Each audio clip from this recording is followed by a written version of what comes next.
Our next problem, number 23 on page 426, asks us to prove that sine of x minus pi over 2 equals negative cosine x.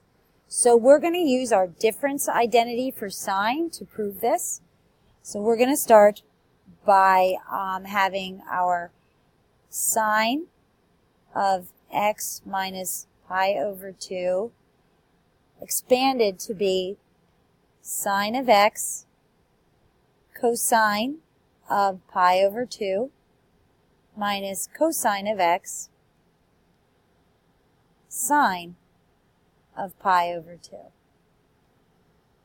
So when we simplify this, we have sine of x times 0 minus cosine of x times 1.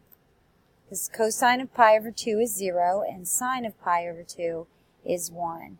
So this term is going to cancel out and we're going to be left with negative, that look a little nicer, negative cosine of x, and we're done.